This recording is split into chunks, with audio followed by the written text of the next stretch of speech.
can make the fun ourselves. So if something happens or if something crazy is happening in the chat and I miss it, you're all having a great time, and I'm like, hey, what happened? What's going on here? And you've all been talking about like rude and naughty things, and I'm completely oblivious, and I'll just carry on, and that's what makes it even more funny. I think that's the beauty of it for me, anyway. Oh yeah, absolutely. And so before we get into easily entertained, yes, we are very. You're absolutely correct, Sebas. We are very easily entertained, and I'm not embarrassed by it. Works for me. Hi, Heather. Heather said hi. Yes, hello, Heather. Welcome. Heather was our co-host for the very first Gold Digger Social Hour that we did. And also in 2 weeks, I'm going to be traveling to Chattanooga again for some other things. And Heirloom Chattanooga, Kelly is actually going to be with me then. I'm so excited. Hey, Dee, welcome in. Oh yeah, go for it. Clip away, friend.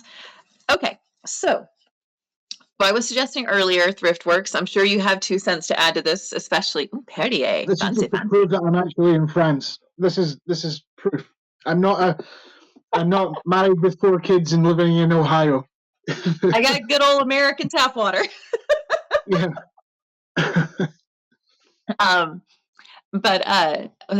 So do you have anything you want to add to the idea of like letting What's wrong with Ohio? Nothing wrong with Ohio. It's just that there's a rumor that I live there with an extended family and a dog and all sorts of things. But there you go. I love it. No, totally. That was part of the fun shtick whenever he just kind of like ingratiated himself, or if that's even the right word, but like ingrained himself into our little friend group here on Whatnot. And then I think he was Haji's husband for a little bit, her Whatnot husband, and things like that. And it was like, watch. Then the running joke became, watch, he's really going to be like some balding, like 80-year-old man, or probably bald by that point. But anyway, in Ohio with like a wife and kids and the whole 9 yards, lying to us this whole time.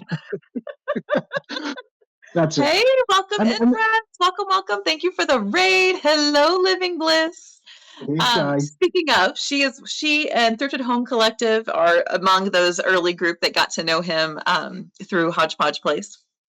But yes, okay. So speaking of following strange creepy men. No, not creepy, not creepy.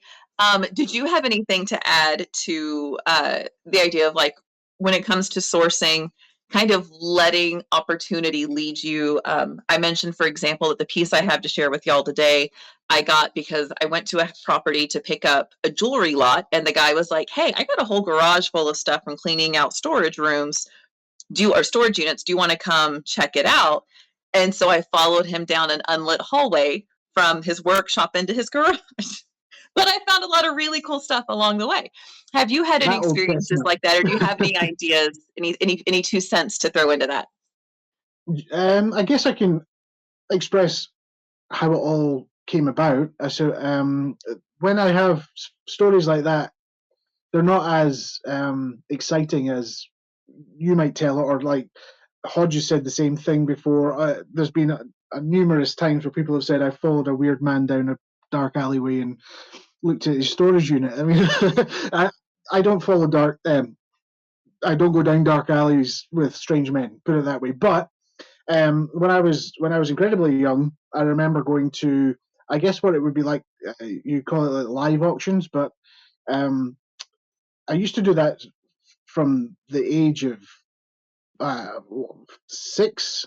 I can't remember that far back, but that's how long my parents would have been going to them. So that was always my love for it, and I would always like to look around the tables at all the what people have brought from their house to try and get rid of, and I'd always end up going home with something. So that's kind of where my love of it came from, and I've never lost that energy or that excitement for that kind of experience. So every time I go somewhere, I'm always excited to see what I'm going to find.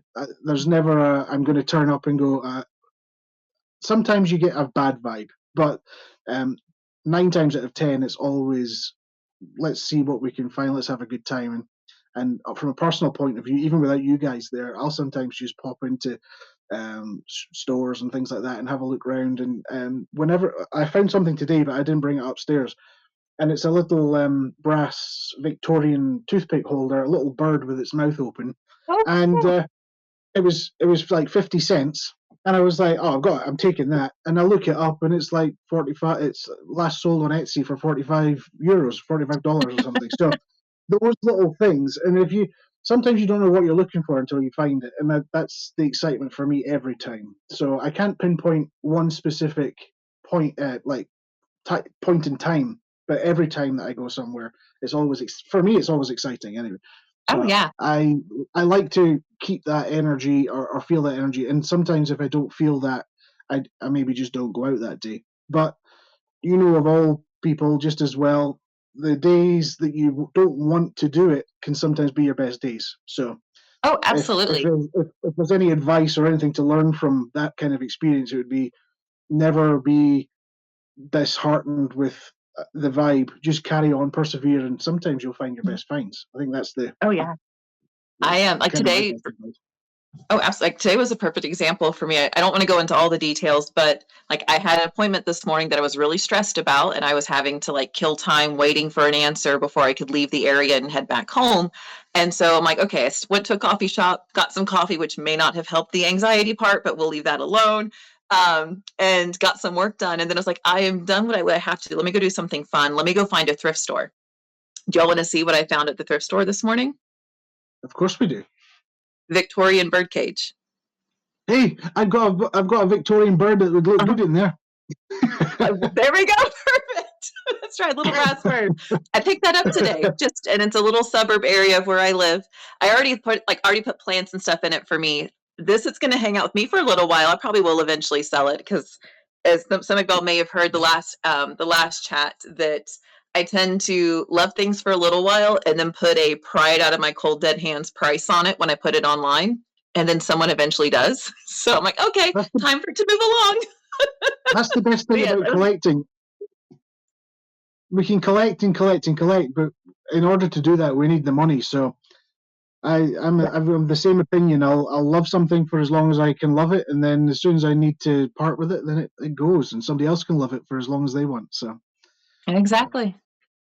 Well, speaking of really cool finds, what do you have for us today as it can be more than one, of course, but as something, either like a favorite find, a very profitable find, something really interesting and unique, a really random story, whatever the case may be. I've got all those things, but I did pick up. There was one thing I just want to say that I don't have a photo. Maybe I can find a photo of it. It's on my Instagram anyway. I'll find it just now. I've got to find it because it's so weird. Right. So Eclectic Amanda, who's also a seller on here, she sells all sorts of stuff, and it was during an auction house sale. Let me see if I can find it. Anyway, yeah, here we go. This is it. Sorry. So I seen it on the table, and I was like, I have to have that because that is so weird, right? So hopefully you'll be able to see this. Right. So it's this doll. All right. So I can't. Okay, you can see it. So yeah, we can see it. That thing is cool and creepy, but cool. It's creepy, right? So it's sitting there in amongst a bunch of dolls, and nobody wanted it. So she ran it $5, ran it, and nobody wanted it. And I was like, oh, this thing, I have to get this thing. So so I asked her to run it again. She ran it. I got it for $5, and I just didn't think about it again until it arrived. I ship a lot of my stuff, almost all my stuff, to Florida, and then I bulk ship everything back to France maybe once, twice a month. So I got this thing through, and I kind of forgotten I had bought it, and then I was like, holy crap, that's ugly. And then I Google searched it, and I was like, there's no way that this is worth that kind of money. So I immediately listed it on one of my local platforms here in France, and it sold for €160, I think, within 20 minutes. And I was like, no way. So that's a prime example of if you ever see one of these things, or something just looks too weird to be true, maybe do your research first, but rather than just buy it. But I'm stupid like that. But it paid off on that occasion. Anyway, that's one thing. Other cool things that I like personally are stoneware cream pots, right? So I have a.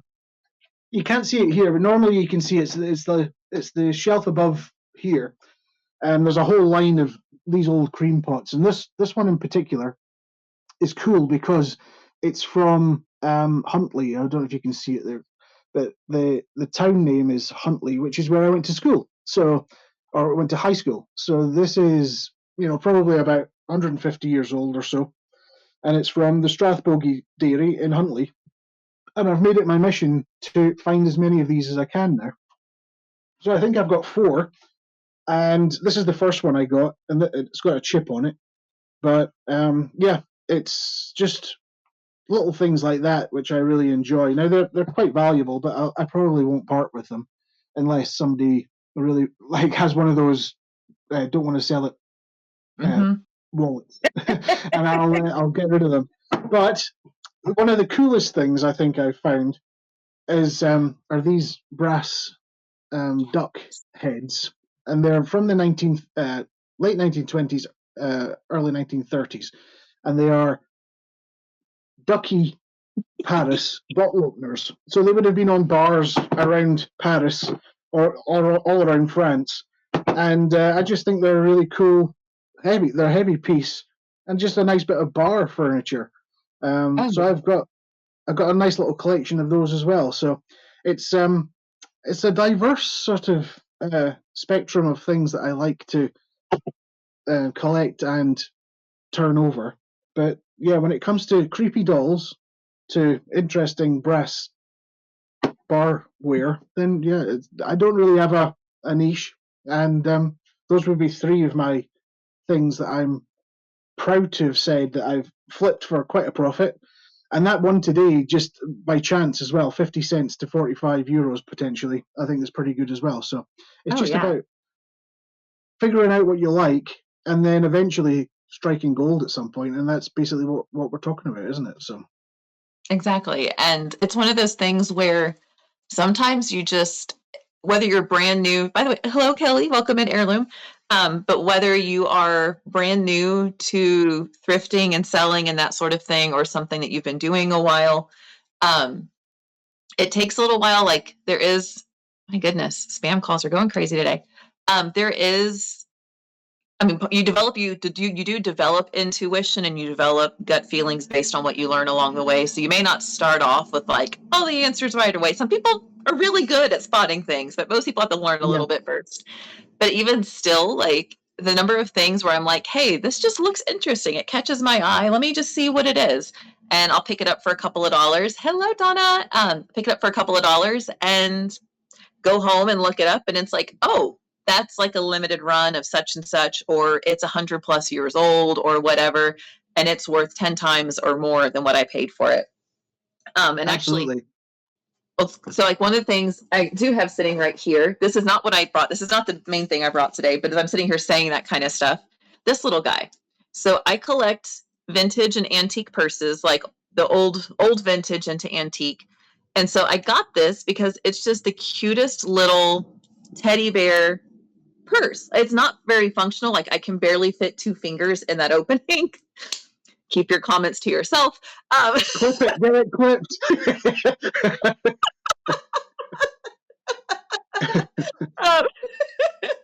But I thought it was so sweet, and I'd never seen one before. So I get home with it, and I try I try to Google Lens it, and there's not another one in existence that I'm aware of. And so it may not be that it's handmade, but there aren't very many of them around still. And it's not Steiff. It has all the markings and a lot of the similarities to Steiff, but it's not. And it has like tiny little brass shoes. It's holding a tiny little brass key that goes to the little brass locket around its neck, which that's a little like, okay. But it's just a little cute thing. Nicole says that's so weird. I was going to say it's unique, but yeah, that's weird, isn't it? And so it's just one of those, like, this is, again, like something that I'm like, this just looks interesting. I want to learn what I can about it. I'm going to go and pick it up for a couple of dollars and take it home. And now it's in my collection. But And I've gotten a lot of offers from people on Whatnot interested in buying it when they see it, like if I'm scanning or something, it pops up in the background. But this one I haven't put a price on yet because I don't know that I realized it's mine. I don't even want to put it. I could just put it in the bird cage. Put it on the bird cage. We'll sit up there. Guard the little birdies in there. But yeah, okay, Nicole's right. The best part about reselling is learning new things. But I've got absolutely. so much admiration, and it's kind of not even respect. It's just admiration for people who have such a varied knowledge of glass, pottery, porcelain, all these things, and they can go out thrifting and then just go, oh, that's such and such kind of glass. That's this and that's this. I mean, I just see it as colors and shapes, and that's kind of how simplistic I am. And sometimes I'll get lucky, and along the way, I've learned some things, but some people that can just recite these brands and maker marks and all these sorts of things fascinates me, and I kind of jealous, but also I don't know if my brain has enough space in there anymore now to absorb any of that information. So some things I just don't know if I want to know. You know what I mean? So one of the things that I found that I love about this business and about being self-employed and running a business, doing what we do, is kid. I mean, like I've started off earlier saying, like I've always been super curious. It's fair to call it nosy, not just curious, but actually a little on the rude side, a little nosy. But even as a kid, like I remember that my mom and I would go to little thrift stores in the small towns we lived in. I get like $1 that I could spend, and I would get to go pick out 1 or 2 things, or admittedly, given my age back then, I could get like 5 things for $1. Things aren't that cheap there anymore, but still I could go and I just enjoyed like looking and poking around and picking things up and seeing what was where and all of that sort of thing. And then as an adult, like leaning into that part of myself more. Like I am still nosy, I'm still very curious, and I have short-term memory issues for health reasons, but I still, like, for some reason, I can't tell you what I had for breakfast today, but I can tell you what I learned 2 weeks ago when I found something really interesting at the thrift store and just went on a deep dive. And like, because that appeals to that part of my brain. And so it's fascinating. And so I definitely Yeah. like, I enjoy leaning into that part of this business and this interest, because Yeah. I never get bored. I mean, That's the when I best do the, thing, when isn't I it? do the business side of things, like entering financials and things, that's a little boring. But like when it comes to Yeah. finding stuff and selling stuff, I never get bored. But if you've got a short-term memory and you keep forgetting things, it's always exciting to relearn things, isn't it? That's true. I think I'm the kind of the same way when it comes to if I find something I find interesting, if I find something that I deem interesting, I will research it, and almost to the point of, you know, obsessing over it for a while, and then I will be like, "Oh, that's my new favorite thing," and then all of a sudden, I'm like, "No, I've got another new favorite thing now." So, Mhm. and I forget all that information. So again, I'll come back 360 round to it, and then find that thing interesting again, and it's a perpetual Exactly. circle. It's I that's what I enjoy about it. I think it's. I mean, some people would find that crazy, but I don't think it's crazy. We're not crazy.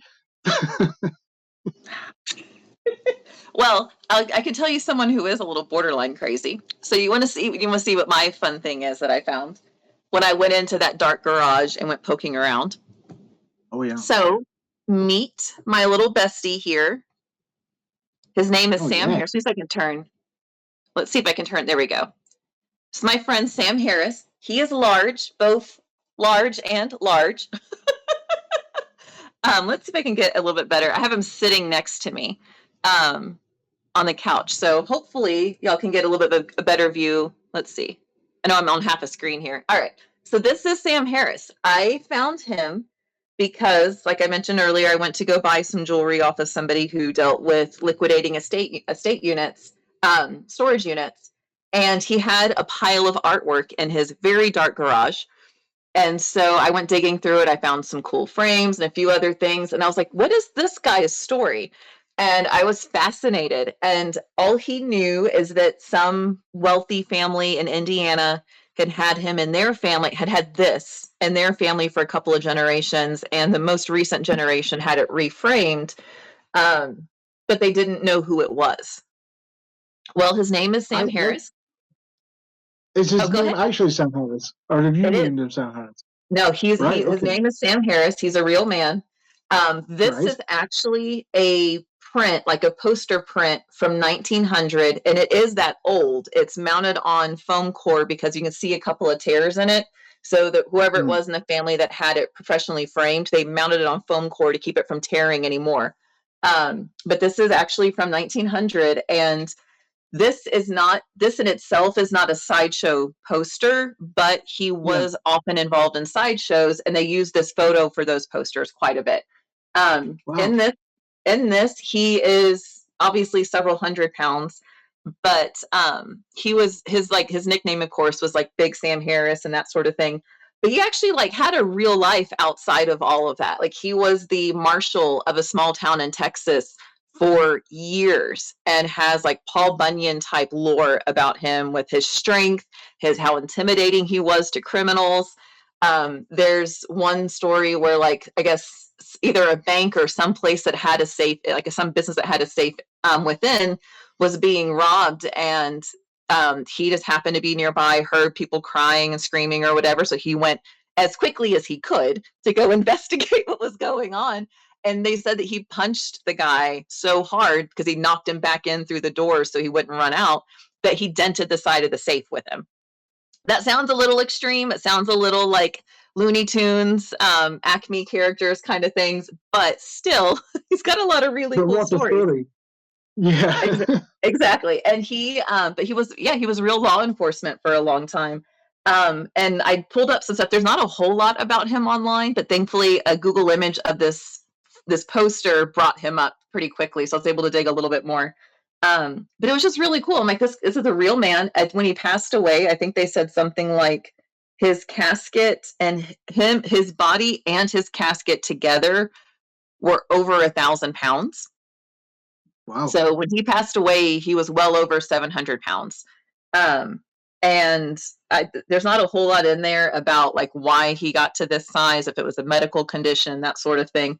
But I still, like, all that said, he's really cool. Like, I know that modern times don't look so fondly on overweight people, and there's whatever, but still, like, this guy's a legend. And I have a 120-year-old photo of him hanging in my house. So this guy, you bought this from an estate sale, I guess, or this guy's garage? I got this in I met up with this guy via Facebook Marketplace to buy jewelry off of him. And he was like, hey, so my wife and we used to buy out storage units because we were going to start a flea market booth, but health issues for both of us, we just haven't been able to make that happen. I have a garage full of stuff. Do you want to come look? See what else you want? And I was like, sure. Yep, I'll do that. So they weren't associated with the Sam Harris, but they had cleared. Okay. What he did find out, the gentleman that I bought him from, what he did know is that the property, storage unit, whatever it was that he bought this print from, belonged to the mayor of some small area near where he lived, because this guy was just north of me, like 20 minutes in Indiana. And I don't know which town the guy was a mayor of or anything like that, but that's where it came to him from. But as far as where, like, who may have been related to him or whatever, we have no idea. But this guy's from Texas. He was a marshal in a small town in Texas, and I think he's actually from Farmersville, Texas, or maybe that's where he passed away. But which is also a fun thing, like being from Texas and finding him in Indiana, in a random place in Indiana. I was like, oh, a little piece of home. Or a large piece of home. A large piece of home. That's an interesting story. I like that. I don't even know if I can match that, to be honest with you, but I like the idea of finding things like that and then doing a bit of research on them and finding out more about the guy and the photo and the way that he passed and all these sorts of things. It's interesting, isn't it? And they said that like pneumonia took him out. Like when he finally passed away, pneumonia is what killed him. And I was like, what a way to go with all these, like all this lore, and that's what takes you out. After all that life, and then that's the way you go. Yeah. There we go. Okay. So it's like Deb has a question for you. I'll give her a second to pop it in the chat there. But yeah, if y'all have any questions, or even like we've been chiming in with comments along the way, of course, but if y'all have any questions or anything you want to say, feel free. I mean, chat's open. You guys are welcome to go along. But yeah, so that's two of my favorite things lately relate to all this. And each of these, I'm like already in my head, like racking my brain. I'm like, okay, what cool thing am I going to talk about next time? That was kind of to go shop. You even gave me like 2 hours notice of like, get ready. And I'm like, I've had 2 weeks to find something or to find something exceptional or whatever. And I just can't do it because there's just so many cool things that I find that I pass over or don't concentrate on enough, or that I do really like, but then I just suddenly move on to the next thing. I guess one thing I suppose I should mention, and kind of what I became the go-to person for or to contact about, was Coca-Cola stuff. So I've always had like a small collection of Coca-Cola things and bits and pieces. So I was always asking for Coke crates and wooden Coke crates from the US and all these things. So I have a vast collection of all that, but it's not as exciting as Sam Harris. So I'm out. You win. He's really neat, and it's one of those. But it's again one of those things where it's like you just kind of seize an opportunity safely when it makes sense, and there's no weird bells or anything going off. And so I've had a lot of really interesting adventures, and not always resulting in something cool like this, but still get to go and look around. And so Dee asked us earlier, though, what is something that you collect but you can't sell? Either like can't by like regulations and such, or that you just can't bring yourself to sell?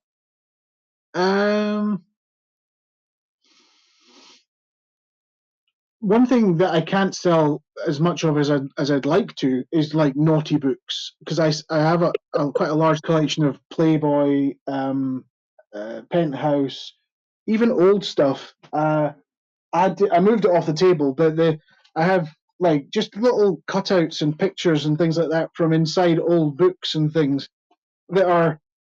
I'll find one that's not going to get us banned, but little things like this. I've just got stacks and stacks of paper of little naughty photos and books and things.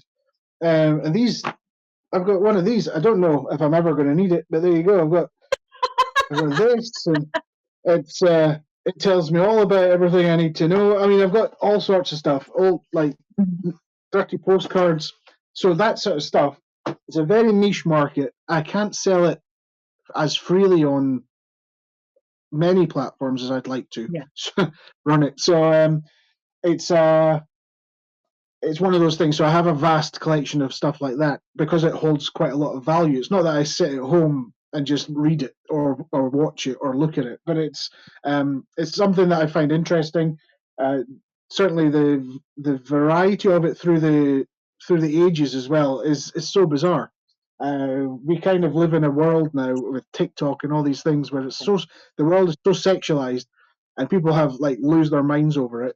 But if you really look into it, it's been like that since forever. So it's interesting to go back in time to see what was titillating in the late 1800s and things like that, and it's exactly the same stuff. So that's something that I collect, but can't sell as freely as I'd like. Something that I collect that I don't want to sell is probably nothing. I'll sell anything. So as long as I can fall out of love with it, as soon as I have, it means nothing to me. Then I can wash my hands of it and take the money and run and buy something else, basically. So yeah, I don't have a keep forever thing. So surprise, you know this already because I buy it from you too. That is kind of the same stuff that I collect, but I don't sell as readily as I collect it.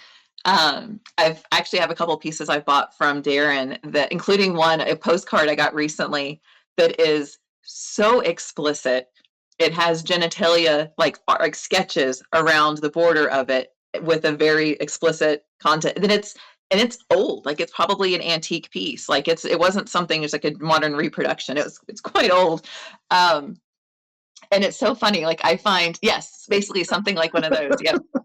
And I find like old photographs. I was in part of a raid train here on Whatnot recently, doing like uh, zodiac stuff, and so I have a vintage photo of two women that look like they could be twins. So I did it as like a Gemini thing, fully nude. I had to put little sticky notes over them to show the photo, and nobody bought it, which is okay.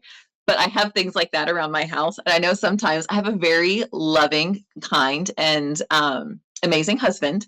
But there are definitely times when he looks around my office or he sees some of the things that I have, and he was like, "Am I missing something?" He's like, "No, no." But in my defense, even though I studied communication and I majored in communication, art is what I studied first, and I dropped out because I burned out. And then when I went back, I actually finished my art degree too. And so like art has always been something I enjoy. I really enjoy sketching like the human figure and all that sort of thing. And so for me, it's that kind of appeal and nothing else. Like actually, so saying that, one of the things I have hanging in my office, I did this. This is a charcoal drawing I did in college that I still have. That's cool. Very cool. And so it's like I have stuff. I was like, honey, this is why you see those random photos of usually women around the house. Well, in the same vein, I like X-rays. Just one thing, at the local recycling point, that's where everyone in the whole region just dumps their X-rays because they have to be disposed of in a certain way. So I go in and I just say, "Can I have all the X-rays?" And sometimes the guy says yes. Sometimes the guy, well, there's different guys. Sometimes the guy will say, "What do you want those for?" And I'll explain, and he'll say, "Okay," and I'll come home with like 10, 15 pounds of X-rays, and I've got a whole box of them over there, old X-rays from, back 60s through till last year, and it's just cool. Sort of, you can see the mechanics of bodies and things. I think it's cool. Yeah. So in that respect, I wouldn't go out of my way to draw something, but I can respect or understand the appeal of the idea of doing it for sure. Mm-hmm. And it's just I find it fascinating and interesting. And so yeah. What Dee says there's a great idea. Get it scanned and make some prints. Yeah, for sure. No. Just make sure you don't have anybody's name on there, so I find out later. Like, by the way, your elbow is making the rounds around the world. I think we're talking about your drawing. Oh. Well, I guess that's your X-rays. No, I don't care about the X-rays. Get your drawing on a card and use it as your thank you cards or something like that. That's a great idea. That's quite cool. Of a foot. Well, I also have my self-portrait from college as well, but we're not showing that one here because it was a life skills drawing class. That was one of those moments of like being like 21, 22 and we all had to do self-portraits and having to like do a gallery display of your classmates and yourself in these self-portraits. I used to have it hanging in my house, and I did mine. I was very, very modest as a teenager. I grew up in a very strict Christian household, and so mine actually is not as risque as it could be. I literally drew myself holding my sketchboard strategically, so I didn't have to draw anything that I was uncomfortable showing to the public, but still. There is not a secret anywhere. It's just a big old board blocking all the important stuff. Yeah, well, that's also part of the appeal for me in terms of stuff like that as well, is that it doesn't have to be explicit for it to be for it to be interesting. That's exactly. Kind of the best part of it. Yeah, exactly. We're getting derailed onto naughty stuff. Can we just? Grandma Deb did ask the question, and it was, when she watches my shows, she never bids because she doesn't understand my prices. So, Grandma Deb, if you're still there, ask me explicitly what your issue is, and I'll try and get it before the end of the show. And then that'll be the best way to do it, because it's quite. Might be best just to ask me during one of my own shows, and I can go into more depth. But it's a leap of faith you have to take when it comes to buying internationally. And that is one of the things. There's also someone that had another story to share that I want to make sure we don't miss either. But that is one of the things, as someone I've bought from you many times. In fact, I think there's probably an order en route to the U.S. for me right now. And that is something that it did take a bit of a leap of faith at first, because it is tricky, because we are ordering internationally, and so there is higher shipping because it's coming across the ocean. And I know that you have done a lot on your end to try and mitigate that the best that you can, and that's definitely appreciated. But there's also something that when people come to me and ask me, because they see me buying stuff and you're like, well, how are you doing that? Or what are you doing? Or like, isn't that super expensive? And it's like, because of things you've done, like allow people to build boxes and things like that, so we can build it over multiple shows and not just pay shipping, pay $40 every single time we order anything from you. That's been a big help. But also the things that you sell, for the most part, are things that aren't readily available here. They're European antiques. They're unique items. Also, you live in the Limoges area of France, so you have tons of beautiful porcelain, very inexpensive at your fingertips, whereas here in the US, people eat that stuff up at real high prices. So, that's going back to what we were talking earlier. Is something that I would like to do this year is go to the Limoges factory, because they have like an open shop at the factory and things, and you can just go and you can buy the expensive stuff, but they also have the seconds, so things that didn't quite make the grade for wholesale orders and stuff. You'll get maybe blank hotel plates and stuff that don't have the print on them and things. So you can get all these sorts of things for relatively rock bottom prices, and I think that would be an exciting thing to do, even just to go and have a look. And one thing we could do also is I think you can pay for like a tour of the factory as well. So nice. I think that would be a cool thing for us to go and do. But you're right. It's just having access to stuff is like I'm a very lucky to have that. What's the word? To have that on my doorstep. Really, it's have access to it. Yeah, access. That's the word. Yeah. And then also one of the things that you have to, field trip. One of the things that you have to overcome as well is, because you're based in France and we're using an international app to shop, the euro conversion, and that's something the app does pretty well for us, but also the euro and the dollar aren't, well, at least they weren't. Who knows what's going to happen soon, but the euro and the dollar aren't that far apart. And so you might end up paying $1 or so more if you buy something that's like 5 to 10 euros. But I think it's $1 more for every 10 that you spend, pretty much. So yeah. And so even if you're seeing euros and not dollars, it's still very comparable. If you're on a budget, totally understand, take that. But in general, like it's pretty comparable. And then for me, because I get to fill an entire box, like most of your buyers, you get to fill an entire box before I ship it. That $40 to $50 international shipping cost is spread across a dozen or more items, and so it makes it even easier. A dozen or more items and 5 to 10 shows. So if I've kind of tried to narrow this down to just how you can justify it to yourself. I'm also guilty of seeing a shipping price and thinking, there's no way I'm going to pay that shipping price for that item and walk away, which is fine. And I don't grudge anyone that does the same. But when it comes to shipping on Whatnot in the US now, if you're buying over £1, you're paying $9.21 anyway. So, and that's for one item. So if that one item that you really want, you're willing to pay an extra nearly $10 for to get it shipped to you, think about the advantage of doing that here, but not having to pay the $10 per show, and you can put that $10 metaphorically to the side in your head, and then in five shows time you can say, Darren, can you ship my stuff? Or I'll go, your box is full, let's ship your things.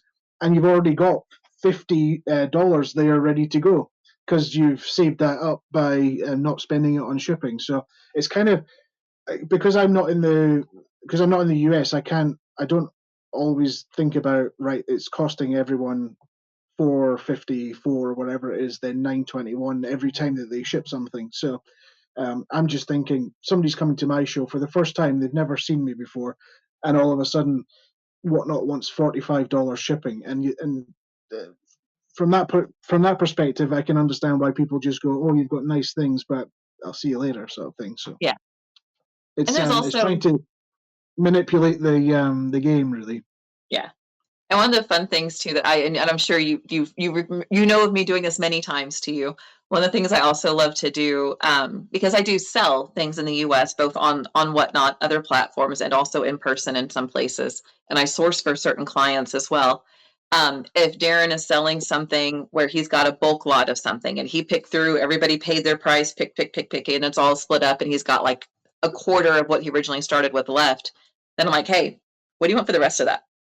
And like just buy the bulk of it at a deal and have fun with it. I've got all kinds of like vintage and antique lace and trim and tassels and fringe and stuff for upholstery. I've got ephemera that I've done that with. That's it. And so all kinds of stuff. It pays to hang around and just snipe at the last moment, because sometimes I'll look around and go, I've seen that yellow bag of trim for the last 4 months, I want rid of it. And George will go, how much do you want? Well, just give me €10 for it. And she's like, fine. And it's gone. And it gets it out of my life, and it gives it a new life somewhere else. And I'm sure she'll put it to good use, or sell it, or do whatever she wants with it. So, but I've done that for lots of other people as well. And it's like, yeah, I've had it for long enough now. I've actually sorted like 4 or 5 boxes of things which have had, 10 to 25 euro price tags previously. And I'm just like, it's time to get rid of it. So it's going to be like a spring clean coming up soon. So, Nice. Or a spring clear out or whatever. And it's just going to be like, sell what sells, and if not, how much for the rest of the box. And I think that's what I'm going to do, because this year, personally, I kind of got the bug from watching George do the live thrifting, and Nicole as well, when she was doing the what do you call it, the places in the States where you go live thrifting all the time. The thrift stores what do they call it? Like thrift stores and flea markets. What's the big blue and white one though? Oh, Goodwill, that's the one. Going to Goodwill and things and seeing it got me excited about doing it. I was thinking, I want to go to Goodwill, but I can't do it. So it was like fantastic, because you guys go and do it for me. And I'm like, yes. The bins would scare me. I don't want to go. I don't like the idea of going to the bins. That's too chaotic and too stressful. I would become a wobbly mess if I went to the Goodwill bins. But Goodwill stores, I don't mind walking through, and if I can peruse at my leisure or somebody else's leisure, I'll buy stuff. I don't care. I love it. Totally. But I want to do that. That's what I was going to get to. I want to try and do that more here for you guys, but also for me this year, and go to more locations, because towards the end of the year, obviously doing this renovation and stuff, I've kind of been more confined to the house, and it becomes a bit stale for me personally. I guess for you guys as well. So more adventure, I think, is the 2025 goal for me. That thrift spot that you have up the road from you is killer. Oh my gosh. And then and I was laughing the other day, Sebas and I were chatting. I think you were driving, you were doing something. So we're entertaining ourselves in chat. And she said something about that she had fallen asleep. And I was like, honestly, yes, like between your voice is so much softer and quieter when you're live thrifting, because you're trying to not disrupt people around you. Totally understand that. So there's that. And then there's also the like the tinkling as you're digging through porcelain in China and rearranging things, just that ASMR kind of sound. Because again, I'm sometimes laying in bed way later than I intend to, because I'm listening to you or watching your shows and cuddling Pedro and doing whatever. And so I'm in bed way too long. And I've definitely fallen asleep. If you're suddenly, like, I go from being really engaging in chat to like silence, I'm probably snoring because I've fallen asleep. Not because you're boring, but because it's so calming. But that's kind of what I like about it as well. I mean, I'm all for a high paced, in your face show if that's the vibe that you want at that point in time. Yeah. I'm all for it. It's fine, and I can kind of deal with it as long as I'm up in the day and I'm getting into it and then dipping out of it. But I'm kind of the same. Like Dee, if she's still here, who does our talk shows late at night for her, it's like first thing in the morning for me. So it's the same sort of idea for you, where I'll wake up and the first thing I do is I flick on the whatnot. Well, not the first thing, but one of the first things I do is flick on whatnot, see who's on, and Dee's almost always there, and she's just chill and relaxed, and it's nice. It's a nice way to kind of wake up and not be bombarded in your face with bid it up chat, and all this sort of stuff. So I mean, I'm a huge fan of that, and I will whatnot from bed. I mean, that's kind of what I kind of enjoy doing it. Just dip in and out of it throughout the day. That's the beauty of the app, really, because somebody's always selling something. Yeah. Yep. Yeah, it is a 6-hour difference, Mayor, from the East Coast. So I'm in Eastern time. It's 6 hours from me to where he is. Of course, if you're in California, it's 9 hours difference. But let's see. A couple of questions that came in specifically for you, Darren. What were you going to say? There's one thing I was going to try and do. I mentioned it a show ago, I think, and it was the idea of I'm very mindful of when people wake up. So if I go on at midday for me, it's usually like 7 or 8 in the morning for you, George, and then it would be 5 or 6 for D on the West Coast. So I'm like, right, if I go to a flea market, all the best flea markets start at like my 7 a.m. So there would be nobody up. So I'm thinking of this year of what I can do if I start really early and just start doing like an adventure show where I'm going to go to the flea market. If there's nobody there, I might get a bunch of West Coast people early doors, and then your lot will wake up, and then there'll be the mid. I mean, I only think of my market being the States because nobody in France comes on the app to buy antiques or anything. So I have to kind of think of 6 hours ahead or 9 hours ahead. What are those people doing? And it's kind of a weird situation where I'm here at 9 p.m. now, and it's like some people are just waking up, and it's like you kind of have to work topsy-turvy, and it's I want to do something that involves everyone, because my West Coast market is quite small because I don't go on late enough, so or early enough. So I need to try and experiment with that this year. And that's all I have to say on that. Well, so we've got a couple of points real quick for you specifically. And again, there's another story that I want to share from somebody that earlier we keep going in a different direction. But so House of Daisy said something earlier about how shipping works for you, and just asking, do we pay shipping on the first purchase and then ask you to hold the box? I will say Darren is really good. He loads a lot of details into his show notes every show that he has, or if he's forgotten, just tell him and he will copy paste them over.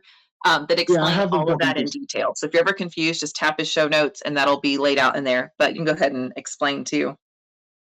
So for example, now that there's a rewards program, it's much more beneficial for you guys, and obviously you get rewards, but for me it's like a visual token. I've always wanted a little badge on somebody where I could say, right, you have a box open. But now if you get into my rewards program, all I ask is that if you're a first-time buyer, you come along with the open mind of buying 5 things, and then if that can justify for me to keep it in storage for you.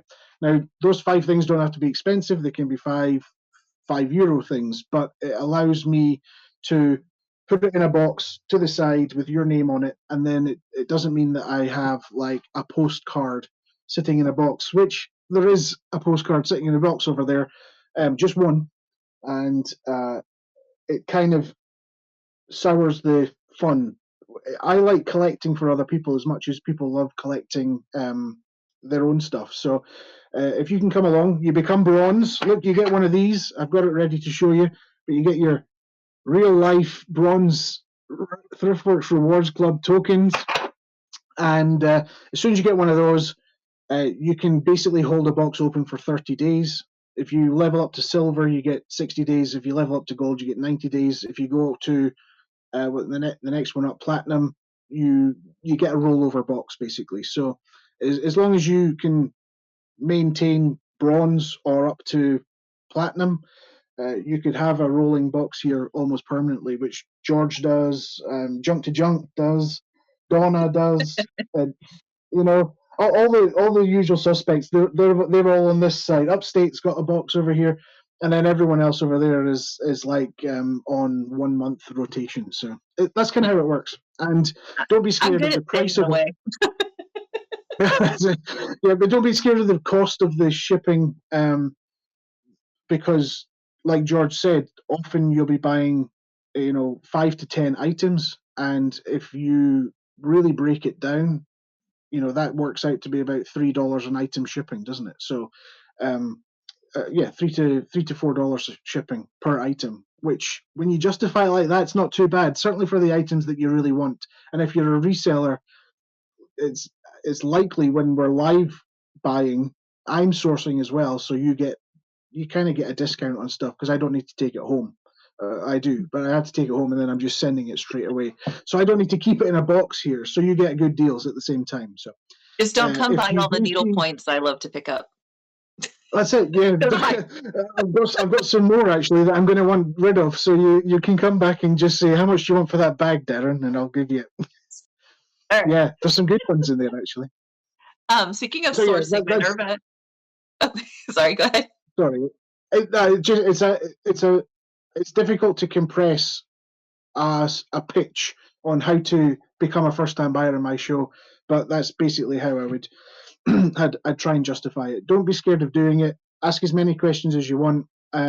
Just recently, I did a private show with someone who was really quite nervous, didn't really want to speak up in a show, so they messaged me, and I did a private show with them. I showed them around all my pots and stuff. That's what they were interested in, and they came along. They spent about €250. So I mean, they wanted to buy, but they just needed that extra reassurance.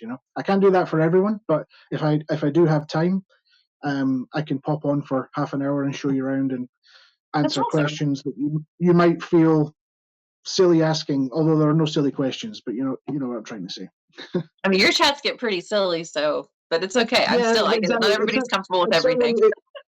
Exactly. If I'm in a show, and I don't necessarily concentrate on the chat too much, which is probably to my detriment, but if I'm in a show and it kind of goes off piste, I'm not going to get to those important questions. So if we can get important questions sorted out one-to-one, I don't mind doing that, as long as there's some kind of financial gain in it for me at some point, but it's I'm happy to do it. It's part and parcel of selling, I suppose.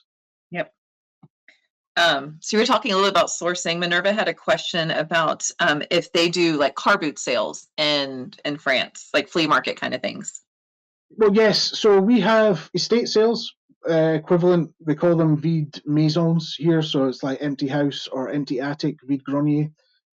So a vide grenier, which is an empty attic, would be, you would kind of, I think you would tag that in with car boot sales or boot sales. Because those are generally people's personal house contents that they are sick of having around the house that they want to sell immediately. Then there will be brocantes, which are more like flea markets, but those can also be where maybe somebody has died in the family and they're trying to clear a house, so they'll take it all to a brocante if it's old stuff, and they'll sell in that kind of environment. So we have the same things, but they just have a culturally different way of doing it, I suppose.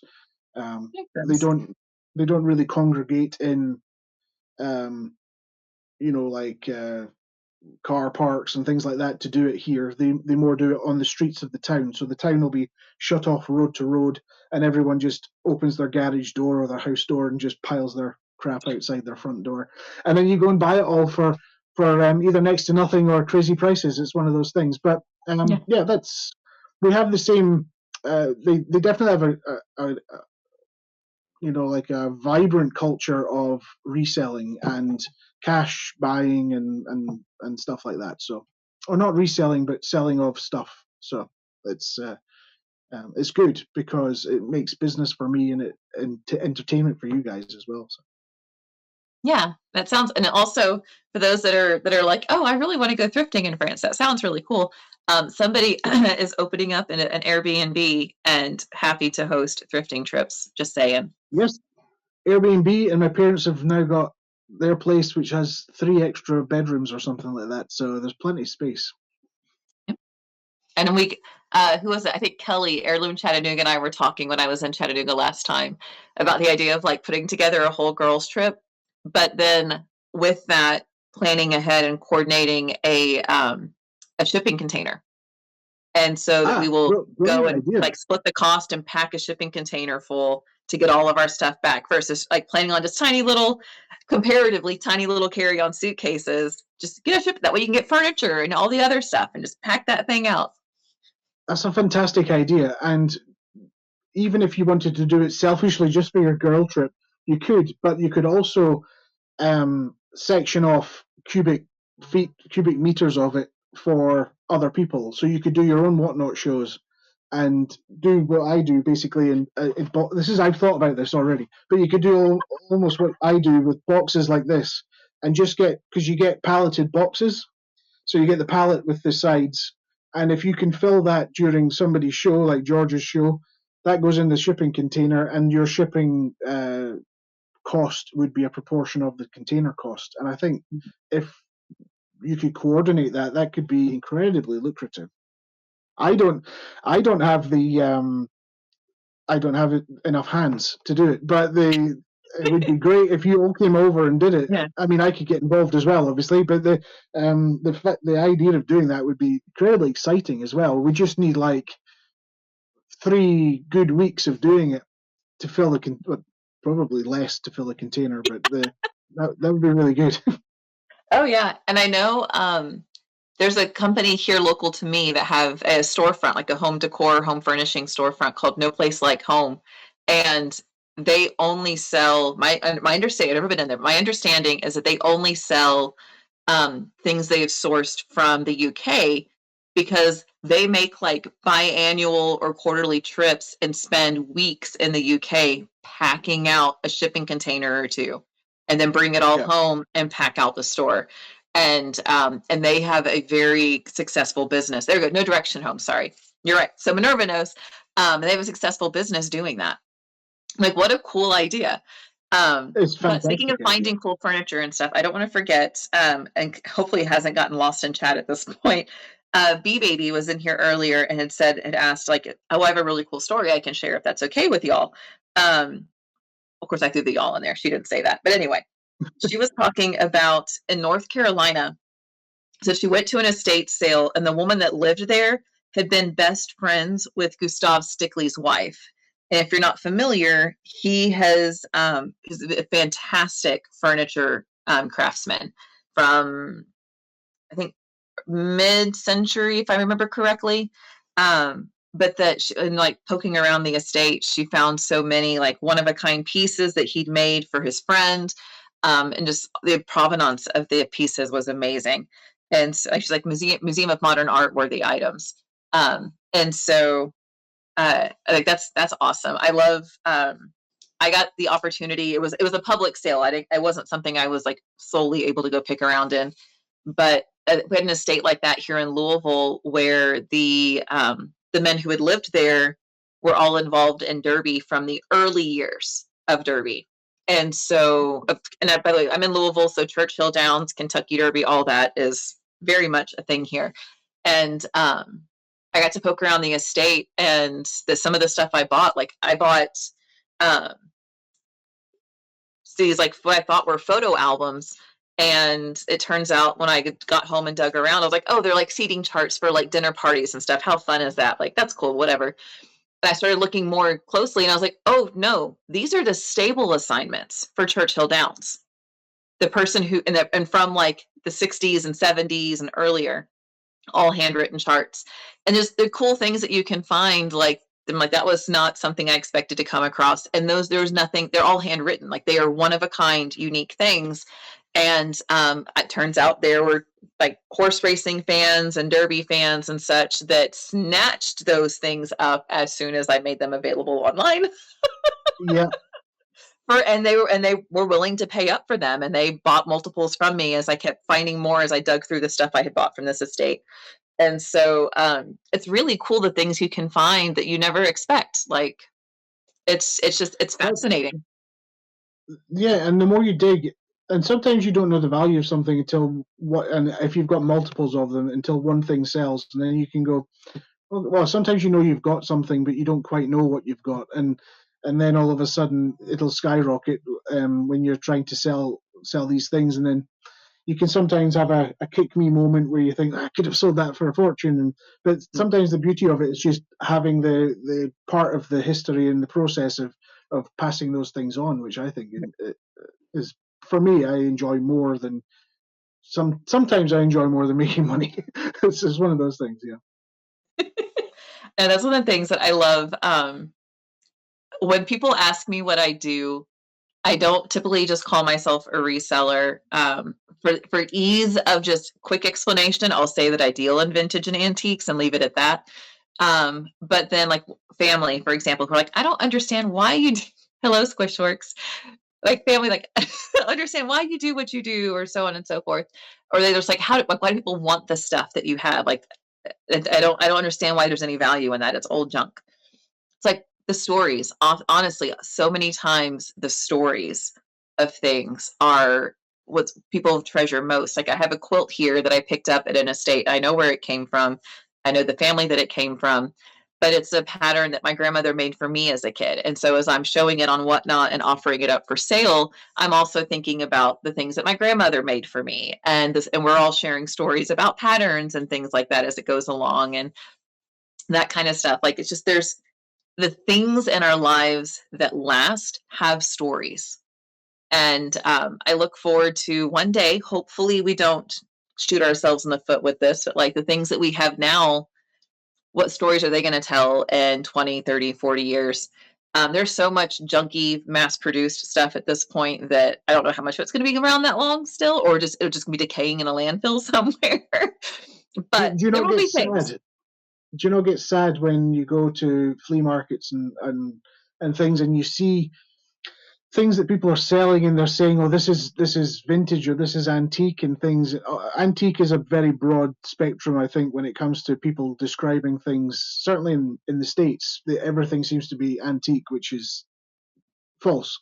But the idea of something being genuinely antique and still being around today is fascinating. You know, I look at some things and I think this thing's like 200 years old, and then you look at somebody's got a Barbie from the 90s, and it looks as though it's seen some things and it's been pulled through a hedge, and you think, and somebody still sees value in that, and you just think, well, I don't get it. When you can have something like this, how many people have touched this and pulled the top off and poured their milk, their cream out of this pot over the years, and then it just fascinates me when you think about the history of it and the fact it's not, well, it's got a chip, but it's not broken and it's survived this amount of time. And then and then I go and break it, but it's it, you just can't. Sometimes you can't put a price on some things. That's why they call things priceless, I guess. But it's the stories that I wish these things could tell. That's what I love about this whole journey that I'm on anyway with Whatnot, and it's allowed me to sort of explore that a bit more than I may have done without the community aspect of things. And Donna's right, yeah, the history and the stories sell. You know what? Sometimes people just need to hear a story, whether it's true or not, and that's kind of a disingenuous thing to put out there, but sometimes people just need to hear a story to fall in love with something. And I'll tell a story. I mean, I make up stories all the time about certain items and things, but if I genuinely know the history of something, I'll I know some of it, I'll go into depth of researching it, and I'll make sure the person have you fooled me? What? But that's what I'm trying to get at, though. If there is something that I do know something about, and I'll find out everything I need to know about it, I'll make sure the person who buys that gets that same information, so that the history lives with the item, if that kind of makes sense. Or if there's documentation for something, that comes with it. It's how it should be, and it's not always the case, but it's certainly not when you go and you're buying somebody's casserole dish from 1970, and they can tell you that their grand's favorite lasagna was made in that, and then the grand's lasagna recipe is with the dish. You think, I'm buying that dish whether I need a lasagna dish or not. Oh my gosh. One of my favorite things to find, and I've only had a couple of opportunities so far over the last couple of years to do this, but getting to go in and like private pick a house where it's not been super clean and like scrubbed and ready for the public kind of thing ahead of time, and finding grandma's recipe box in the kitchen. It's usually in a really cute container or a really practical container full of all kinds of handwritten notes. And even if the recipes sound god awful, like the things that people would put in Jello blows my mind. On that note, I saw the funniest thing the other day. It was a meme somebody had made, and it does get a little political. And I'm sorry, I'm not usually a fan of making these kinds of things political, but it just made me laugh. It's like, if y'all want us to go back to the 1950s, get your forks ready for some tuna and lime Jello. See, yes, baby, me, yes. Like, and they're talking about the idea of like, were some of those like ridiculously terrible creations actually a protest? Is that why there's all these recipes for these horrific foods that women would feed their families? Was it actually a protest? I was like, I never thought about that before, but because you can't convince me that tuna and lime Jello are supposed to taste good together. I'm sorry, you can't. I mean, yeah, I can taste, I can smell and taste both things right now in my mind, and I'm thinking, no, I'm not going to go down that road. Although, if you want like if you want a crash course in what not to eat together, you should ask my dad, because he just eats anything and just he'll make sandwiches with all sorts of stuff. He has bananas, Marmite, peanut butter, strawberry jam, you name it. He puts it in a sandwich and he'll eat it. That's a lot of texture and taste altogether. He loves it. He just like, oh yes, I'll have that, and he just eats it. Haggis, of course, but haggis is world famous and renowned. But he just makes these weird concoction sandwiches, or at least that's what I remember from growing up. Always thinking, "Oh, Dad, why are you eating that?" Yeah. And he's like, "Oh, it tastes great." And then, as an adult, you try it and you go, "Actually, I kind of see what he's on about here." Maybe I don't know if you guys get salad cream, Heinz salad cream. It's kind of like a thing in the UK, but it's like a very vinegary salad cream which kind of builds your salad. You could put it through your tuna and mayonnaise and stuff, and he would have this with peanut butter, and the peanut butter is a really sweet thing, and you just think, no. But on toast, hot peanut butter, salad cream on top, I tell you, it is exquisite. And I can't get my head around why it's yeah, maybe he is, maybe Dad's permanently pregnant, I don't know. But it's like Miracle Whip and peanut. Is Miracle Whip cheese? No, Miracle Whip is very similar to salad cream. Salad cream is a little bit more mayo-like than Miracle Whip is, whereas Miracle Whip is sweeter and has more seasonings and stuff in it. But yeah, it's a similar idea still. Well, mid to mod, I imagine that tastes really nice. I'll take your word for it. And my older palate now, my older palate now is like, actually, yeah, I could try that. But when I was like growing up, I was like, oh, Dad, no, why are you eating bananas and this and bananas and that and putting pickles in your no, it was just one of these things.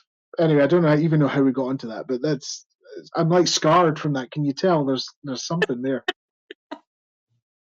Oh yes, D-Nex, the biscuits and grits. I am very lucky that although lucky is one way to put it, also scared is another way to put it. I have an adoring stepmother. I just refer to her as my mom. My mom passed away years ago, but I have an amazing stepmother now who was born and raised between Georgia, between Savannah and Charleston. Like her family's from that area, so she lived in each a little bit growing up. So North Carolina, Georgia, very Southern peach kind of idea. She's one of those ladies who, when she asks you if you want iced tea, you always put plenty of ice in it because you need something to water down the brown sugar water you're about to get. Like it looks like syrup pouring it out of the pitcher kind of thing. She is one of those women. But that said, she keeps about 10 pounds of butter in her fridge at any given time and will make biscuits that just like, speaking of the vulgar things that we collect, yeah, like they're amazing. Her biscuits and gravy is amazing. Her grits, amazing. All day, every day. Love that woman's cooking, except I can't eat it all day, every day, or I would no longer be here. What are grits? Just so I can understand. Grits are it's a finely ground cornmeal, and it's usually white. I don't know if it's because it's bleached or if it's because the kind of corn that they use to make it. But when it's cooked well, like you can get really nasty, gross grits that look and taste like wallpaper paste. That is definitely a thing. A lot of people don't like grits because of that reason. That's what they think of. But when they're seasoned well and they're made well, they're really good. Yeah, they're more like polenta. Yeah, just not as creamy as polenta. And biscuits are like fluffy, layered buttermilk and butter and like melt in your mouth. Like really good ones are like melt in your mouth, soft bread, little salty, like a little sweet. Yeah, similar to a scone. Yeah, just not as dry as a scone can be. Okay, cool. I can get down with that. I've only been to the States once, and that was my vision. I went to as many small diners as I could, and it was like pancakes, bacon, hash browns, all the traditional things you just see on the TV. I was like, I've got to try all these things. We get all these things. We get all these things anyway in the UK, but in the traditional, you can see the. I don't know. Maybe it's too stereotypical, but you can see the chef there wearing his white thing and his white dungarees and flipping burgers and all sorts of stuff. That's exactly the experience I wanted and went for. And the food generally tasted better than I could have imagined it would. So I mean, I'm all for it. I'll try anything once. Oh yeah. I will say it in general, yeah, it is really, really good. But also there's a reason Americans have horrific levels of heart disease. Yeah, but then some of and all the other things. Some of these people that go to these diners have been going there for 50, 60 years, and they're still fit as a fiddle. So I mean, because they're well pickled from the inside out. Yeah. Maybe that's it as well. Yeah, that's for sure. And I say that I grew up with one. So my dad's gross thing that he eats sometimes still, but diabetes and heart disease have slowed him down. When I was a kid, he would buy, because my dad was a single dad, kind of thrown into, my mom passed away when we were young. So he was suddenly a single dad of two very traumatized children. And so his idea of grocery shopping was get one of those massive, like gallon-sized containers of Peter Pan peanut butter and syrup and like frozen waffles and pancakes and all that. Just something to make sure the kids had something in their stomach, even if he wasn't home to cook it for us, kind of thing.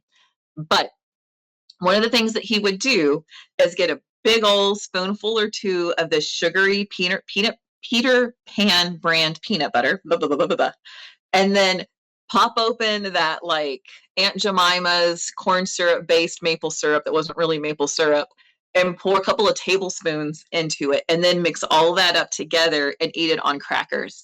And as a kid, that was great.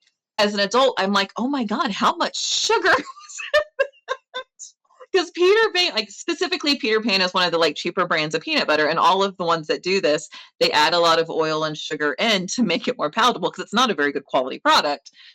And so yeah, he's adding sugar to more sugar, and then putting it on like white flour saltine crackers. but it was real good then. Yeah, something to be said about that.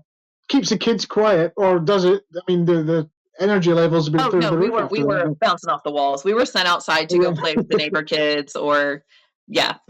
This was before the era of video games. I am old enough that we did not have a video game console in our house when I was growing up. Yes.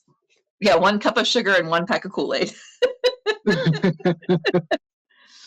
But anywho, well, it is for being a social hour, we've gone to a social hour and a half. But this has been fun. I mean, I've been having a great time. Hopefully you have too. But I know it's also getting late for you over there. What are we at? 9:30. Yeah, it's probably. I should have been in bed half an hour ago, really. I've seen you on Whatnot at midnight. You hush. I'm beyond. I'll be up all night now. I'll be like trying to find something to buy or something. I don't know what I'm going to do with myself now. To answer Sam, yes, it will be, except not here on Whatnot. And I'm actually working on this today for the last episode as well. These are actually going to be up on YouTube and within the next month, getting everything caught up within the next month. And it's under the same name, so it'll be under Georgia's Finds on YouTube. And yeah, so the chat won't be there, but you'll still hear us reading off comments and answering things and that sort of thing. I know, right? Work. Who likes work anyway? I'm glad you were able to pop in. I loved it. And then just to say thanks to everyone who came in. And yeah, I don't mind doing these things. I think they're great. And George, this is George's show. So George, I'm pointing because she's on top up here, but she might be there for you guys. But George, this is your show. And I hope you do really well with it because it's fun. And if you can get a good catalogue of them, it's going to be so much fun watching them all on YouTube and stuff. I think it's going to be great. So just make sure if you're interested in divulging all your dirty secrets about exciting finds, look out to your DMs because George might be there. She'll be like, "Do you want to be on my show?" I think it's going to be exciting. I have so much fun with this. And like I said, for me, honestly, there's definitely a self. Ooh, okay. It was about to be a bad choice so far. I'm going to say it anyway, fully aware. This is not, it's just a self-gratifying aspect. And that I'm very nosy and curious. And so this gives me an excuse to ask people questions. And you can't say no. No, and I didn't have to dodge any questions. We talked about pornography. We've talked about my wife and kids in Ohio. We've talked about Whatnot love affairs. I couldn't be any more of an open book, could I? Right.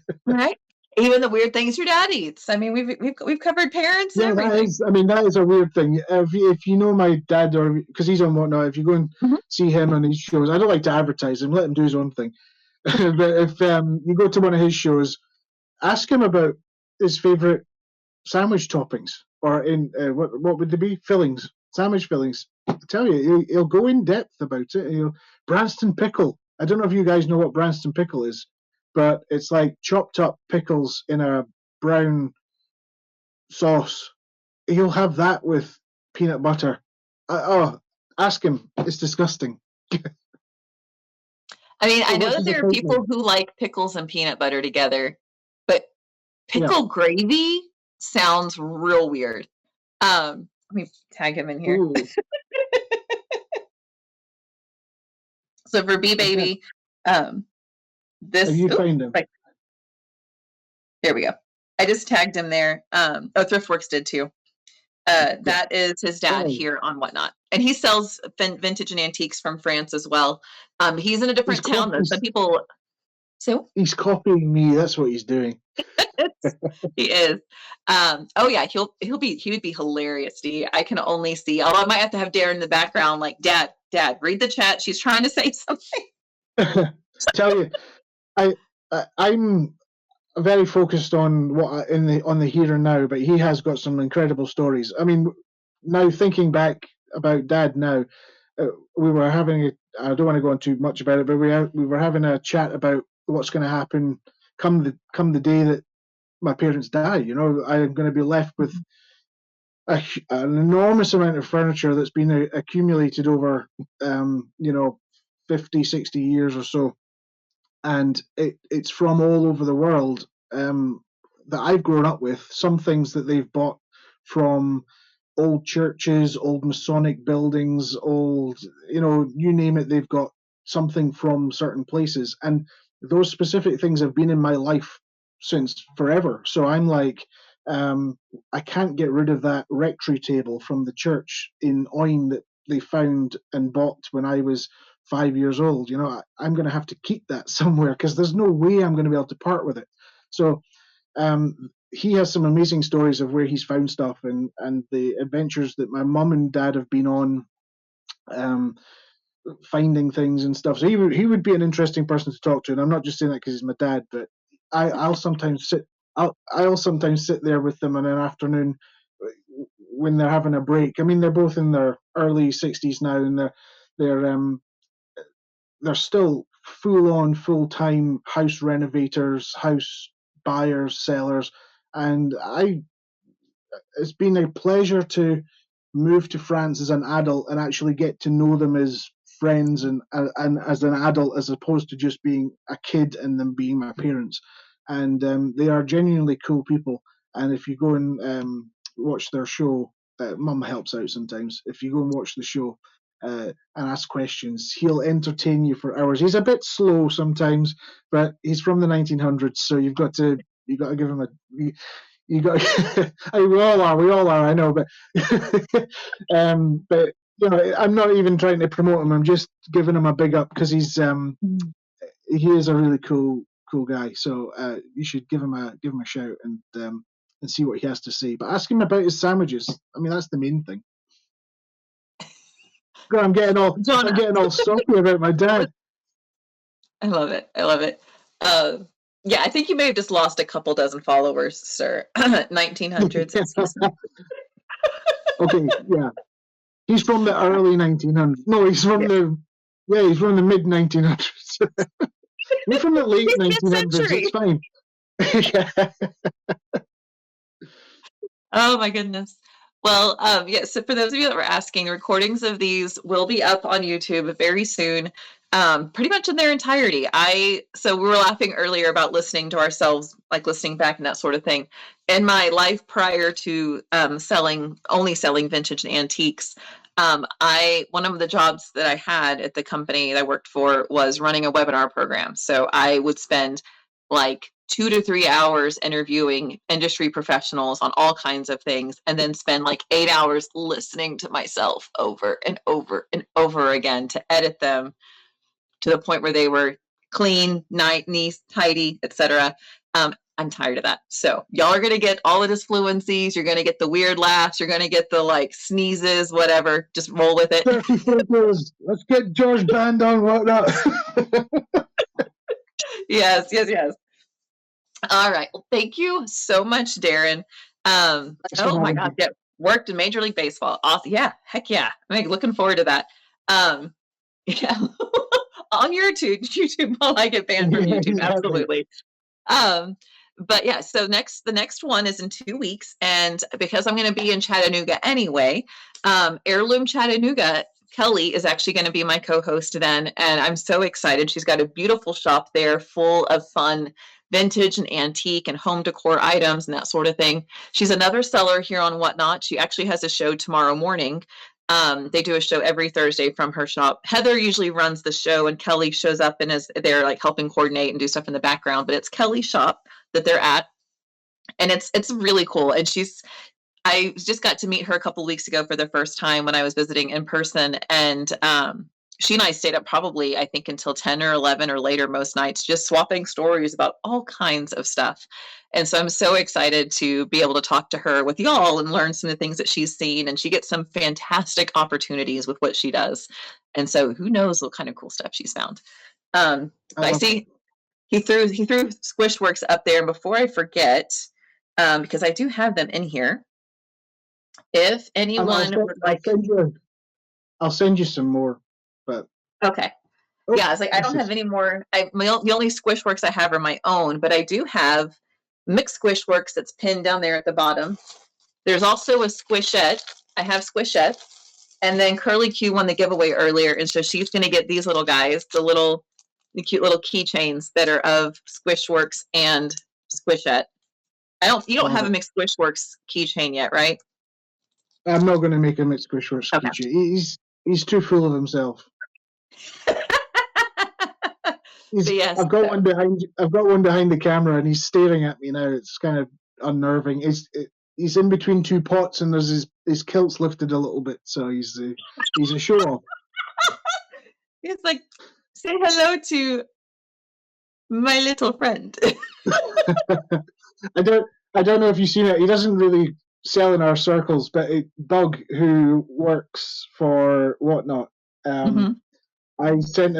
George sent a care package of all of them to him. And if you go to my profile and look at the clips that I've made or whatever, you'll see him do the unboxing, and he's just hilarious over the kilted one. Mixed yes, he's loving it. It's amazing. It's a felt peepee. It's a felt peepee. He thought he was going to get banned for showing the felt peepee, but it was okay. So another little shameless plug here for ThriftWorks. The gentleman you're staring at on the screen there, he's a marketing genius. And so if you are looking for help with your business, with your graphics, with your branding, with your whatever, he does offer some like advising kind of stuff that you can always reach out to him. Yes. One thing I'd recommend is, if anyone is doing rewards, or if you're not doing rewards, think about doing rewards.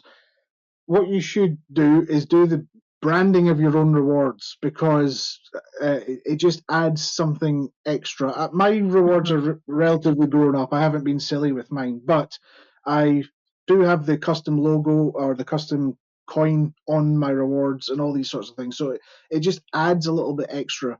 And also, you don't have to go as crazy as making something like a real life coin or anything like that to give to people. You can just make little stickers or something as well, and just give them as like a token of the leveling up in tiers and stuff. So if you're doing that and you need help formatting a coin, I can for graphics or something, I can help with things like that. But with all these things like Canva and stuff like that, you can just do it yourself relatively easily. So as long as you can create a circle and five of them, you'll be fine. So, but I recommend doing that. Your brand is like the biggest part of the first impression that you can make when it comes to non-face-to-face sales. So as soon as somebody sees something like that pop through their in their box, I give these out sometimes, it just adds a little bit extra, or it doesn't have to be something expensive. It can be like stickers. So it's something to you're getting some of those too, Curly Q, by the way. I forgot to pull them out to show, but I've got a couple of the stickers to go with it. So you're going to get a little fun little goodie bag. Okay. Well, thank you so much. I don't take up too much more of your time. It's been too long. I don't take up yours. I felt PP. Gets attention. Yep. Oh my gosh. And of course my brain goes not first to the, sorry, for those of y'all who aren't seeing red chat because everybody's modded, Seabus just said a felt PP gets attention. And my first thought was, oh yeah, of course, the little thing under here. But there's also another meaning to the word felt. And that's where my brain went. And that's I know that bombshell. It definitely does get attention when it's felt. Anyway, on that note, I'm saying nothing. How do I get off this app? Oh my goodness. All right. Thank you guys so much. We'll be back in 2 weeks with Kelly of Heirloom Chattanooga. And again, thank you so much, Darren. I know I'm going to see you around Whatnot frequently. This is by no means goodbye or even see you later. You're not getting rid of me anytime soon. But thank you so much for popping on, and thank you everybody for coming in and hanging out and chatting, sharing your own stories and your own insights. And definitely, yeah, there's more of these to come. So every 2 weeks on Wednesdays, we'll be doing the Gold Digger Social Hour. So who knows after Kelly, who knows who's going to be next? Hi guys, let's go find somebody fun to raid. Let's see who's on doing what. I think I have to leave before you can raid. I think, is that right? It should just kick you out. Know. Okay, let's do it. We'll see. Kick me out. Let's go hang out with Griff. Griff has he does leaving. A lot of fun stuff. I'm not leaving. See you later, guys. Stick it with it. Let's go see what Griff's got. Thank you guys so much. I'll see y'all later.